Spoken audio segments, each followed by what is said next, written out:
अच्छा, इसके साथ कंडीशन मेंशन की गई होगी STP और RTP, ये दोनों मेंशन किया गया होगा।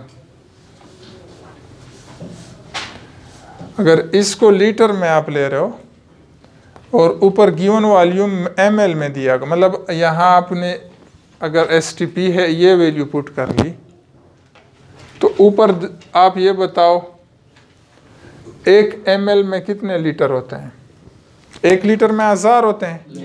तो 1 ml में 10 की पावर -3 होगा कि नहीं? तो फिर सिर्फ आपने इधर 10 की पावर -3 लिख लेना है।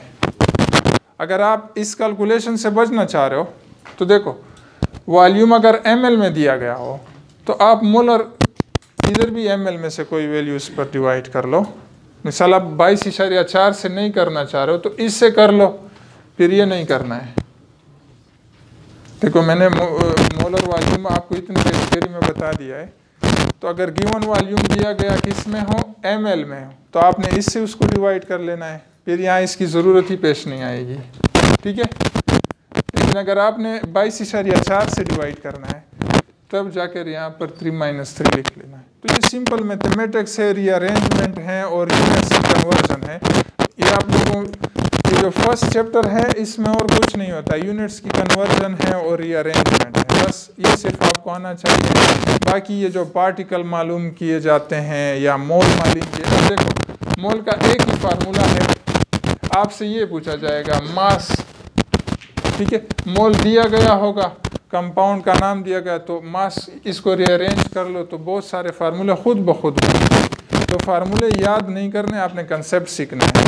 इसी फार्मूले को खुद रीअरेंज कर लो, इससे 2-3 फार्मूले बनते हैं। ठीक है, तो ज़्यादा फार्मूले नहीं सीखना है, आपने चीज़ को आसानी के साथ समझना है।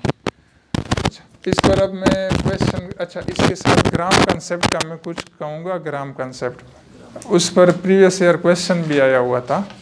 मतलब आपको ये दिया जाए कि 1 ग्राम ऑफ ऑक्सीजन एटम या 16, इधर मैं क्वेश्चन लिखूंगा, इसे साफ कर लो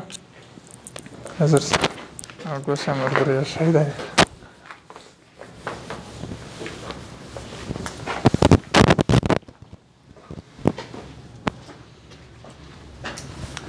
अच्छा,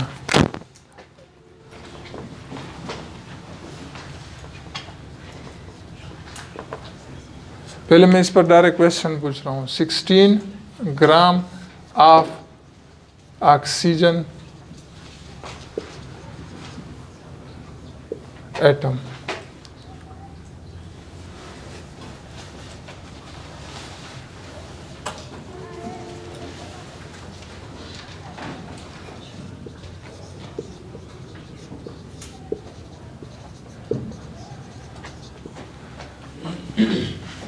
ये जो मैंने 2 स्टेटमेंट लिखा है, 16 ग्राम ऑफ ऑक्सीजन एटम्स और इधर लिखा है 16 gram atom of oxygen atoms. ये दोनों एक ही चीज़ है या डिफरेंट है? अच्छा, ये दोनों डिफरेंट हैं। इसका क्या मतलब है कि आपने 16 ग्राम ऑक्सीजन एटम का मास लिया हुआ है, 16 ग्राम ऑक्सीजन एटम का मास लिया हुआ है, और इसका क्या मतलब है? 16 मोल्स ऑफ ऑक्सीजन एटम। ठीक है, तो जब ग्राम के साथ डायरेक्ट एटम दिया गया हो या ग्राम के साथ डायरेक्ट मॉलिक्यूल लिखा हो या ग्राम के साथ डायरेक्ट फार्मूला यूनिट लिखा हो, तो ये सारे मोल्स को शो करना है। अगर इसकी जगह मैं ये लिख लेता 16 मोल्स ऑफ ऑक्सीजन एटम, तो इसकी समझ आई। अब ये दोनों जो हैं ये सेम स्टेटमेंट है। ये ग्राम एटम मीन मोल। तो जब ग्राम एटम हो, ग्राम मॉलिक्यूल हो या ग्राम फार्मूला यूनिट हो, ये तीनों मोल्स को रिप्रेजेंट कर रहे हैं। ठीक है, तो ये क्वेश्चन आया हुआ था प्रीवियस में, इसमें स्टूडेंट कंफ्यूज थे कि 16 ग्राम, तो इसको कहते हैं कि 16 ग्राम ऑक्सीजन एटम। तो 16 ग्राम ऑफ ऑक्सीजन एटम ये मास को रिप्रेजेंट कर रहा है और ये मोल बता रहा है।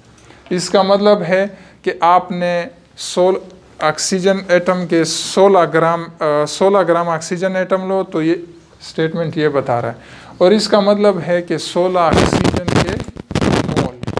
समझ आ गई इस बात की? अच्छा मुझे ये बताओ 32 gram of oxygen atoms, 32 gram of oxygen atoms, इसमें कितने ऑक्सीजन एटम होंगे? 2। तो इसमें 2 मोल्स ऑफ ऑक्सीजन एटम होंगे, 2 मोल ऑक्सीजन एटम, क्योंकि ग्राम लिखा है 32 ग्राम ऑफ ऑक्सीजन एटम, तो इसका मतलब है कि इसमें 2 मोल ऑक्सीजन एटम है, 2 इंटू एवोगाड्रो नंबर।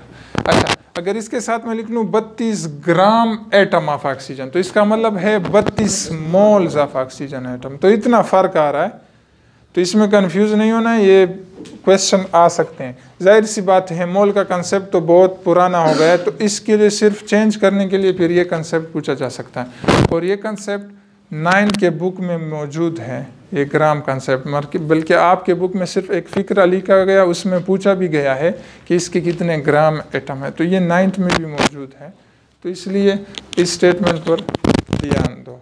ठीक है, तो अच्छा मुझे 1 मिनट डिस्टर्ब दे दें, इस पर मैं 2 तरह के क्वेश्चन पूछता हूँ। अभी मैंने सिर्फ कंसेप्ट बता दिया, मैं 2 तरह के क्वेश्चन इस पर पूछता हूँ, देखते हैं क्या concept they.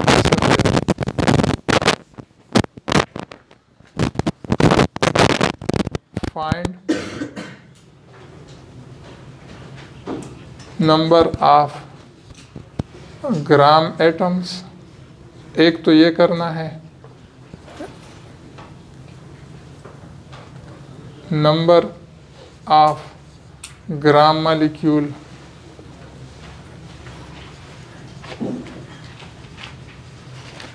In 64 gram of oxygen. Question क्या है? Number of gram atoms, number of gram molecules in 64 gram of oxygen. तो ऑक्सीजन के 64 ग्राम में कितने ग्राम एटम होंगे और कितने ग्राम एटम? देखो ग्राम एटम क्या है? मोल है। मास Q1 कितना है?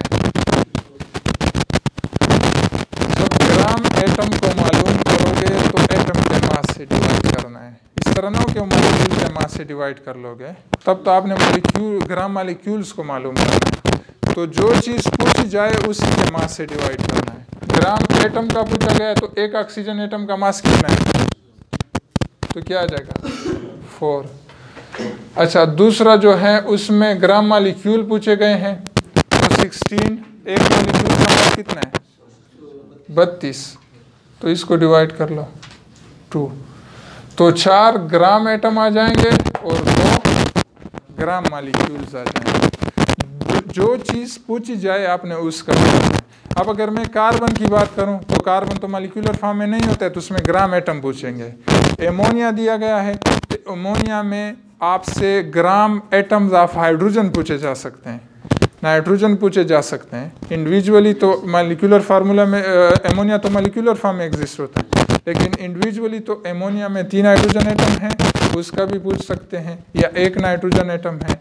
अगर मॉलिक्यूलर फॉर्म में पूछेंगे तो एमोनिया के ग्राम मॉलिक्यूल पूछेंगे। ठीक है, तो चलो ये कंसेप्ट भी हो गया, ग्राम कंसेप्ट भी हो गया है।